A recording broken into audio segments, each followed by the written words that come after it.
Toyota halftime. Let's go places. Well, this was the sign of things to come. Josh Allen scrambling and finding Dawson Knox. The Bills up 24-7. And, you know, Coach Dungy told us before, they are who we thought they are. You said it so poetically before about the Bills. They have a big lead, but something that you've noticed about the Packers, Aaron Rodgers has been under pressure in the first half. Mike and Chris have talked about it the whole first half. The defensive line of Buffalo is really dominating, and offensively they're having trouble with protection. Aaron Rodgers trying to take the ball up the field, and here's a classic example. He's got a receiver open, corner route that's going to open for a big play, but the defensive line pushes his left guard back into him, can't get it off, incomplete pass.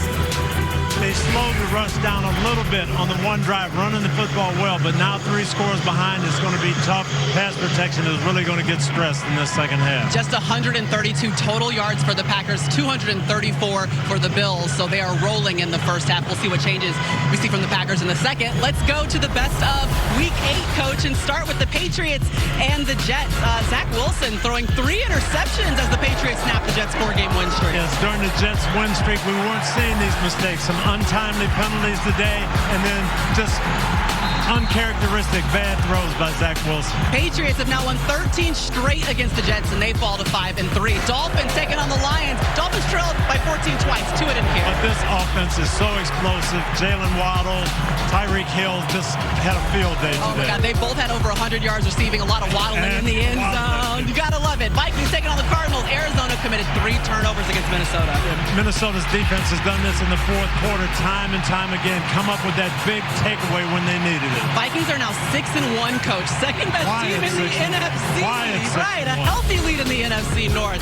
The Eagles, though, still undefeated. 35-13 win over the Steelers. And this A.J. Brown addition to their offense, he's seeing a lot of single coverage because of the running game, and he's taking advantage of it. Hurts a career high 4 passing touchdowns in that one. The Seahawks get their 3rd straight with the win over the Giants. And I love how Geno Smith stayed with Tyler Lockett. I'm not writing you off. I'm coming back to you after a couple of drives. He wrote him right back, didn't he? 33-yard touchdown was good for the win. 49ers taking on the Rams. It was all Christian McCaffrey. Yeah, and with 10 days to now get involved in the playbook, a lot of things showing up for Christian McCaffrey. He showed what he can do today. A casual triple-double threat. Like, he's got everything in his back pocket. He went for a touchdown receiving. He rushed for 1 and threw for 1. First time that's happened since 2005, Coach LaDainian Tomlinson. Yeah, and I knew he would come and give them a spark in the running game. But, boy, catching the football, just being effective all over the place.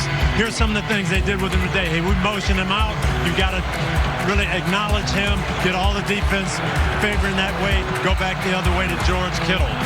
But this is what I really love from McCaffrey. He can make these easy catches, easy throws for Jimmy Garoppolo, turn him into first downs. I didn't know he could do this.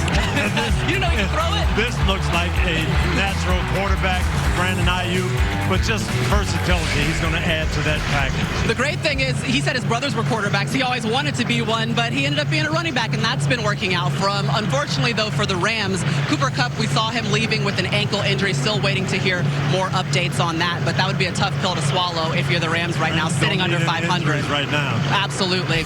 Well, we still have the second half coming here from Buffalo, but first, have you ever heard of the legend of the all-new redesigned Toyota Sequoia? Let's take a look. Hey, Sunday Night Football fans, it's Savannah and Hoda from Today. After the excitement of tonight's game, tomorrow it's all about Halloween. And there is no better place to start your celebration than with us. We go all out with our costumes. Last year, we brought the NFL to our plaza. How are we going to top that this time? Don't miss our big costume reveal during a fun morning of tricks and treats, and we'll see you tomorrow morning, starting at 7 a.m. right here on NBC. Thanks, Savannah. Thanks, Hoda. Craig Melvin as Patrick Mahomes. That's something else. Coach, what do we think of these costumes so far? I don't know about that one. Now, the average Joes, you guys are spectacular. We got a couple of witches out there in the stands. Even our cameraman. I love it. Getting into it. Coach, do you have a costume? No. I don't think so. That's okay.